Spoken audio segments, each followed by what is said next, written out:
you're like, wait, they're gonna die in this incinerator, and then thank God for those aliens, right? They're my Yeah. favorite character. Yeah. Yeah. The claw. Yeah. Uh, Yeah.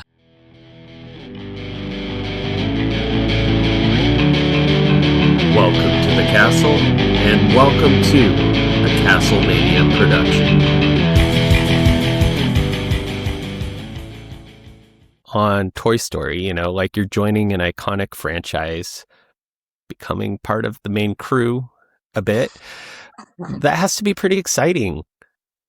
it's the most exciting, honestly. It's been such an awesome ride. I'm having so much fun, and it was just such a pinch me moment, such a dream come true for me to be offered this role of Snappy because I didn't audition for it. And I've told this in other interviews before where I was in a random parking lot Okay. and I got forwarded an attachment letter from Pixar.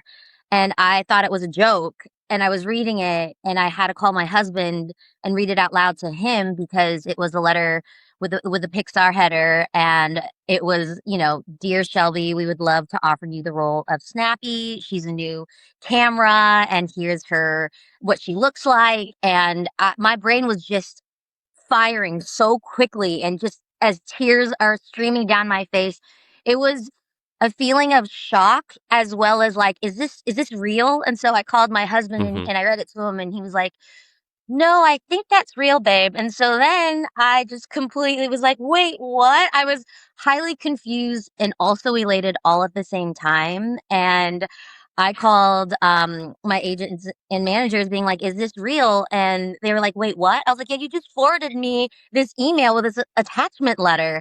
So it was me randomly in a parking lot, just like tears rolling down my eyes and just complete elation. I was just so happy at that moment. It started this whole entire ride and I had to train myself to not tell people that I Mm. was offered the role.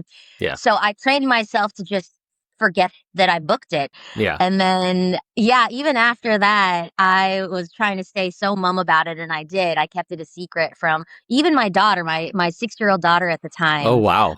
Yeah, and I was rewatching the Toy Stories, and she's like, "Wow, mommy, you're really into Toy Story right now." And I was like, "Yeah, isn't it so neat?" And it was just so exciting for me to keep that secret from her. Yeah. And so when I took her to the premiere, she got Yeah. to meet Taylor Swift and Tony Hale, who she loves, Forky, and Joan Cusack, Oh and my gosh. I Yeah. mean, like she just thinks I'm the coolest, and so Yeah. I get major mom points, and um, yeah, it's just been Yeah. so awesome. I can imagine how fun that would be to share with your daughter and just to be able to like relate, something that you're working on with something that's important in their world. Was the premiere that was in Hollywood? It was, yeah, it was at the Dolby, so Oh, they okay, shut at the down door. all of Hollywood Boulevard. And yeah, they set up, there was like, three specialized Toy Story Porsches that, were auctioned off for charity. Oh, And wow. yeah, it was just like so magical. The red carpet was Yeah. huge. They had huge cutouts of all of us characters, and I ran up once I saw Snappy, and I was like, Snappy! And yeah, it was just such a magical experience being on the carpet with the whole cast and crew and just celebrating everybody's hard work. Yeah. And it's fun, I suspect, for everyone that you've been working with to kind of get together. I know that a lot of times these premieres happen maybe a year later and you haven't been in the room with each other or maybe at all even in some cases, but you're collaborating and now you've get this, it's reunion might be the wrong word, but it's like, you get to go experience it together as a team kind of. Oh, absolutely. And the only person that I really recorded with my first session was Craig Robinson, who plays Okay. Atlas, the GPS hippo. Yeah. And that was my first recording session. And then my next two recording sessions were just by myself and either with Andrew or Kenna Yeah. co-directing. And yeah, and it's interesting. We record separately and independently. So when we were on the red carpet, I didn't get a chance to work with the legendary Joan Cusack and Yeah. her voice. She She deserves an Oscar for this performance because she Yeah. is incredible. Her emotional depth and her performance as Jessie was so amazing. And so when Yeah. I got a chance after we watched the film at the premiere, I went up to her and I was just like, "Oh my gosh, Joan, you are so amazing. You are such a legend." And she Mm. is so grounded and just so sweet. And she's like, "Don't call me a legend." I'm like, "But you are." And it Yeah. was such an honor to meet her. And my daughter was like, "Is that who plays Jessie, Mama?" I'm like, "Yes, meet Miss Joan Cusack, like the legendary." And it was just such a magical meeting, and she is just the sweetest, and I mean, this is Jessie's movie, let's just be honest. Toy Yeah, Story absolutely. 5 is Yeah. Jessie's story, and it just meant so much to me being a mom Yeah. and having my daughter see a female perspective. I know, Jessie's a toy, but just that how powerful and how, um like, Jessie, she's just so powerful and sassy in her own way, Yeah. and it was just really nice to watch an animated film, especially a Toy Story, where it was Jessie's story and she's a Yeah. strong female lead, and it Yeah. was just everything.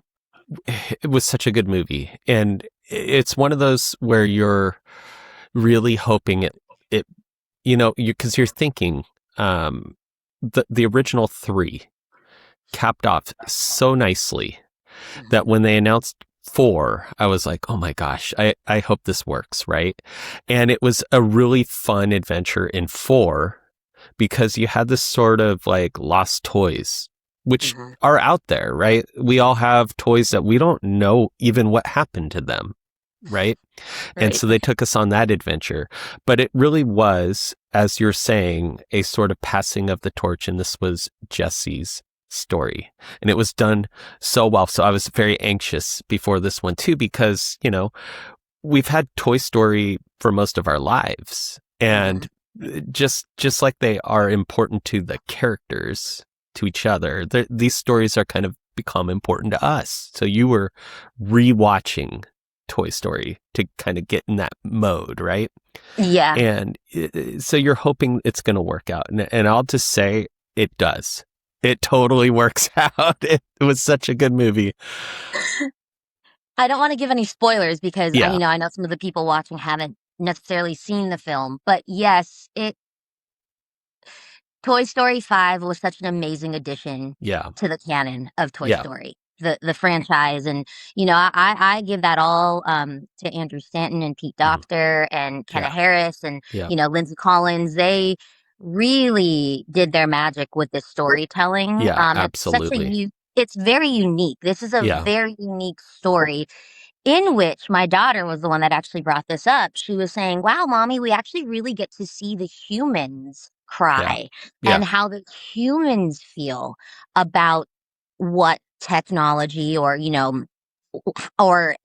other cyber, other kids kind of making fun of a little Yeah. girl who wants to continue to play with toys." And when Yeah. my daughter said that, I was like, "You're absolutely right.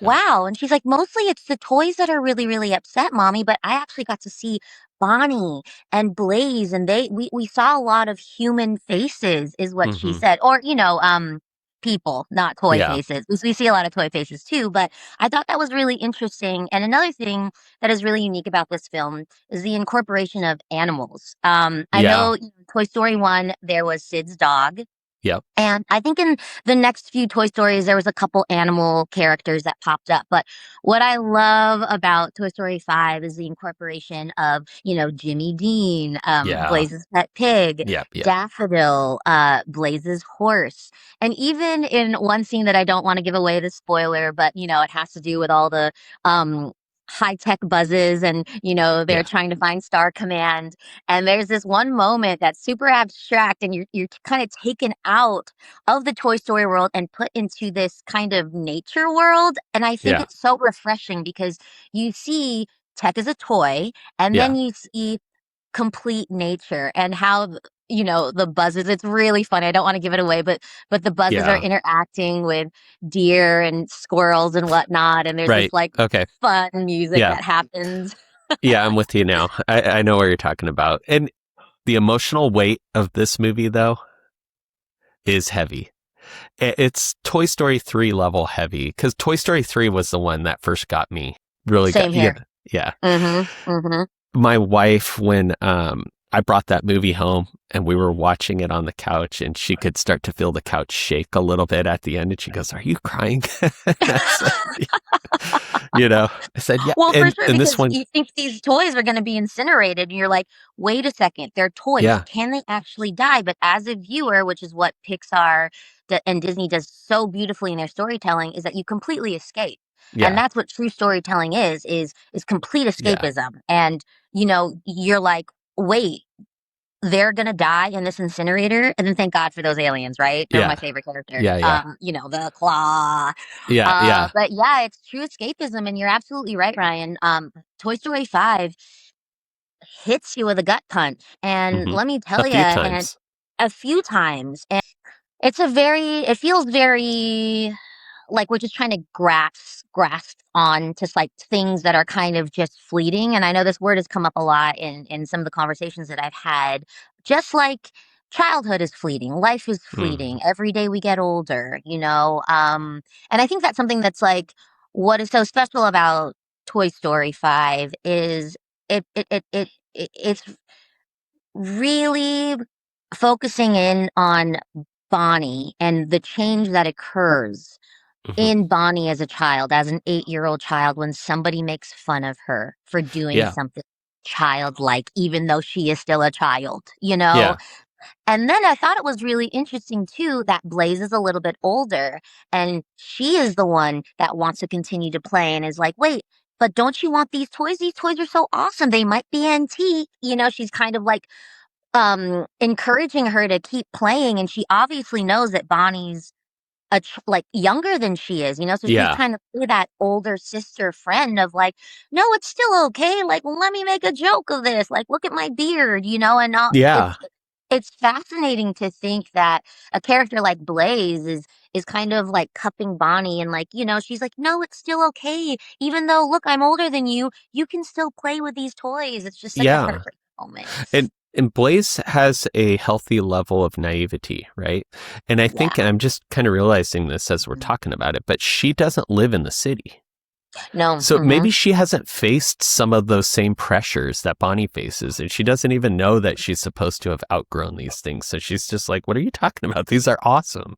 Right? Absolutely, absolutely, and I also think that has to do a lot with Blaze's, love for animals. She takes care of Mm, Jimmy Dean, hmm her mom's like, "Okay, it's time to feed Daffodil the horse." She's like, "Okay, mom," Yeah.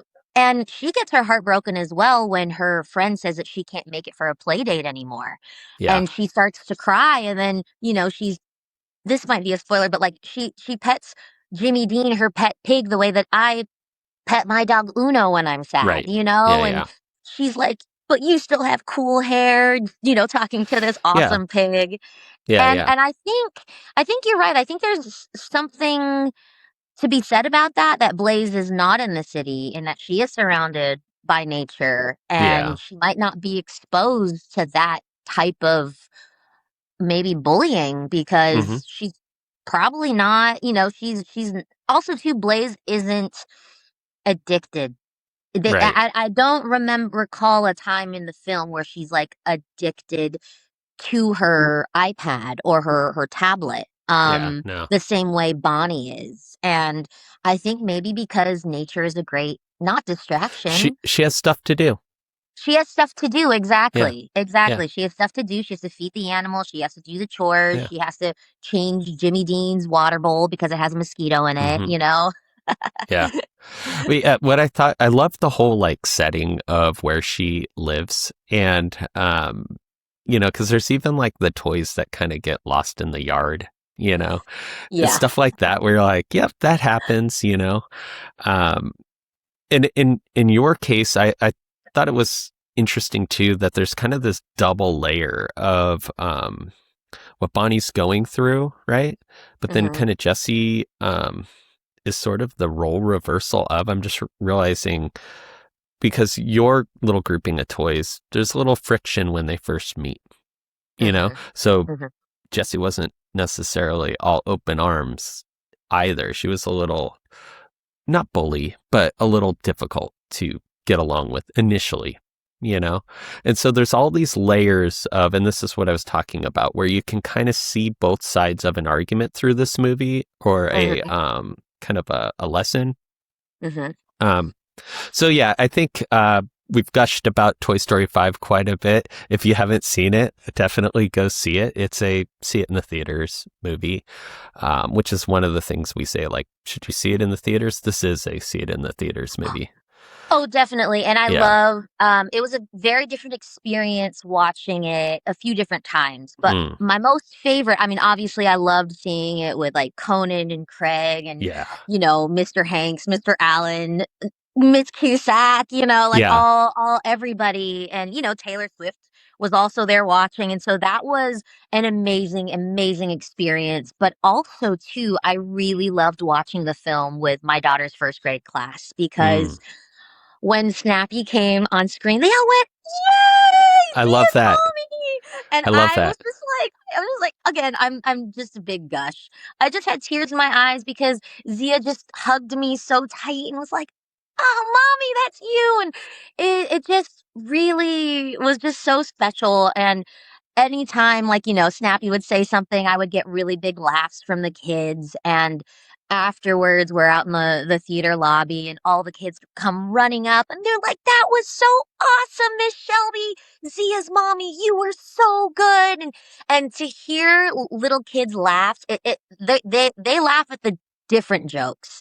Like Yeah. the adults were laughing and finding real. I mean, first of all, I think that there were more sniffles from the adults than the children. Sure. 1000%. Yeah. Yeah. Like all of us parents were just puffy-eyed as we came out of the theater. Also, too, watching the film with the younger generation there's something about the energy in there that really changes it up when you're watching it with kids because it's a film for adults, really. But then Yeah. these kids are falling in love with Snappy and, Smarty Pants and Atlas and